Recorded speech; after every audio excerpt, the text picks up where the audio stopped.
pada kesempatan ini saya akan menjelaskan analisa kenyamanan termal pada bangunan Fort Tikala Manado serta mengidentifikasikan problem space dan mekanisme perpindahan kalor yang terjadi secara arsitektural. Nah, sekarang teman-teman kita akan masuk ke analisa kenyamanan termal. Jadi analisa kenyamanan termal pada bangunan ini dilihat dari beberapa aspek utama, yaitu suhu udara, kelembapan, kecepatan angin, radiasi, aktivitas manusia, dan pakaian. Nah, sekarang kita akan membahas soal suhu udara pada Fort Tikala Manado. Fort Tikala berada di Manado yang beriklim tropis, sehingga suhu udara cenderung tinggi berkisar antara 27 sampai 32 derajat Celcius. Hal ini menyebabkan ruang dalam berpotensi terasa panas, terutama jika tidak didukung oleh sistem pendinginan atau ventilasi yang baik. Nah, berikut teman-teman kita masuk ke dalam poin kelembapan. Nah, kelembapan di udara Manado tergolong tinggi karena dipengaruhi oleh iklim tropis.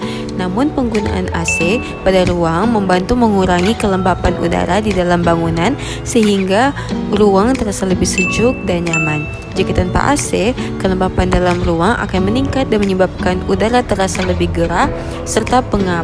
Kondisi ini membuat tubuh lebih mudah berkeringat dan menurunkan tingkat kenyamanan termal pengguna. Nah, sekarang kita akan bahas tentang kecepatan angin. Nah, kecepatan angin sangat berpengaruh terhadap kenyamanan, terutama pada area tempat duduk di bagian luar. Aliran angin alami membantu menurunkan rasa panas dan membuat suasana terasa lebih sejuk serta nyaman bagi pengunjung. Namun, apabila pergerakan angin berkurang atau terhalang oleh elemen bangunan, area luar dapat terasa lebih panas dan kurang nyaman, terutama pada siang hari. Sekarang kita masuk ke poin radiasi. Nah, radiasi matahari memberikan pengaruh terhadap kondisi termal bangunan, terutama pada bagian atap, dinding, dan bukaan kaca yang terkena sinar matahari secara langsung. Pada siang hari, panas dari radiasi matahari dapat meningkatkan suhu sekitar bangunan, terutama pada area luar. Namun, pada area dalam, suhu tetap terasa dingin dan nyaman karena penggunaan AC di setiap ruang membantu mengurangi pengaruh panas yang masuk ke dalam bangunan. Selain itu, pada area tempat duduk di luar, kenyamanan termal juga dipengaruhi oleh paparan sinar matahari dan kondisi angin di sekitar bangunan. Nah, sekarang kita masuk ke poin aktivitas manusia. Nah, Fort sebagai tempat nongkrong dan berkumpul memiliki tingkat aktivitas yang cukup tinggi, terutama pada sore hingga malam hari ketika pengunjung mulai ramai. Sedangkan pada pagi sampai siang hari, kondisi ruang cenderung lebih sepi. Nah, aktivitas seperti bergerak, berbicara, serta penggunaan peralatan elektronik menghasilkan panas tambahan yang dapat meningkatkan beban termal ruang.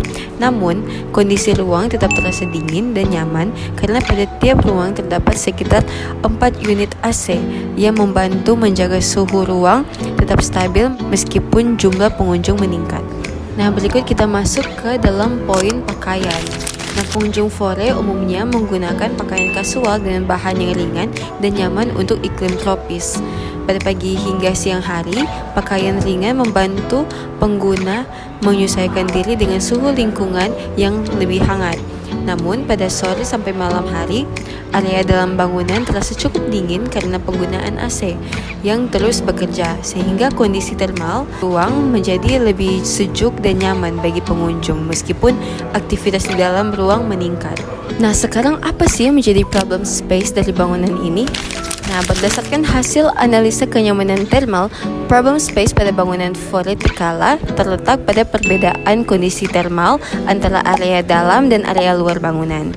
Nah, area dalam memiliki tingkat kenyamanan termal yang baik karena didukung oleh penggunaan sekitar 4 unit AC pada setiap ruang, sehingga suhu tetap terasa dingin dan nyaman meskipun aktivitas pengunjung meningkat pada sore hingga malam hari.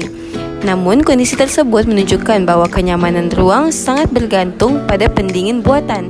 Tanpa penggunaan AC, suhu ruang berpotensi meningkat akibat pengaruh radiasi matahari, aktivitas manusia, serta kondisi iklim tropis di Manado yang cenderung panas dan lembab. Sementara itu, pada area luar, kenyamanan termal sangat dipengaruhi oleh kecepatan angin dan paparan sinar matahari. Ketika aliran angin berkurang atau cuaca sedang panas, area luar dapat terasa lebih gerah dan kurang nyaman bagi pengguna. Nah, sekarang setelah menganalisa kenyamanan thermal dan problem space pada bangunan vertikala, selanjutnya saya akan membahas bagaimana sih proses perpindahan kalor terjadi secara arsitektural pada bangunan ini. Pada bangunan vertikala, perpindahan kalor dipengaruhi oleh kondisi iklim tropis serta penggunaan sistem pendingin buatan dalam menjaga kenyamanan thermal ruang. Perpindahan kalor pada bangunan ini terjadi melalui proses radiasi, konduksi, konveksi, dan evaporasi. Nah, sekarang kita masuk ke poin radiasi. Nah, perpindahan kalor secara radiasi terjadi akibat paparan sinar matahari terhadap elemen bangunan seperti atap, fasad, bukaan kaca, dan area outdoor. Permukaan bangunan yang terkena radiasi matahari akan menyerap panas sehingga meningkatkan temperatur permukaan material dan memengaruhi kondisi thermal di sekitarnya. Pengaruh radiasi lebih terasa pada area luar bangunan, terutama pada siang hari. Sedangkan pada area dalam, panas dari radiasi dapat diminimalkan dengan penggunaan AC pada setiap ruang sehingga kondisi ruang tetap terasa dingin dan nyaman. Next, kita masuk ke bagian konduksi. Konduksi terjadi ketika panas merambat melalui material bangunan seperti atap, dinding, lantai, dan kaca. Material yang terpapar panas matahari akan mengantarkan kalor dari bagian luar menuju interior bangunan. Tapi, pada vertikala, perpindahan panas secara konduksi tetap terjadi pada elemen bangunan. Namun, pengaruhnya terhadap kenyamanan ruang dapat dikendalikan dengan sistem pendingin buatan berupa sekitar AC. Nah, sekarang kita masuk ke poin konveksi. Nah, konveksi terjadi melalui perpindahan udara akibat perbedaan temperatur. Pada area outdoor, pergerakan angin alami membantu mengurangi panas dan meningkatkan kenyamanan thermal pengguna, terutama pada area tempat duduk luar. Sedangkan pada area indoor, proses konveksi didukung oleh sirkulasi udara dari AC yang membantu menjaga distribusi udara dingin agar suhu ruang tetap stabil meskipun aktivitas pengunjung meningkat pada sore hingga malam hari. Nah, sekarang kita masuk ke poin terakhir, yaitu evaporasi. Evaporasi merupakan proses pelepasan panas tubuh melalui penguapan keringat. Kondisi kelembapan udara yang tinggi di Manado dapat memperlambat proses evaporasi sehingga berpotensi menimbulkan rasa gerah. Namun, pada area dalam vertikala, penggunaan AC membantu menurunkan suhu dan kelembapan udara sehingga proses pendinginan tubuh pengguna dapat berlangsung lebih baik dan kenyamanan thermal tetap terjaga. So that's all for today's video. Thank you so much for watching dan semoga video ini dapat menjadi pemahaman yang baru untuk kita semua. Thank you, bye-bye.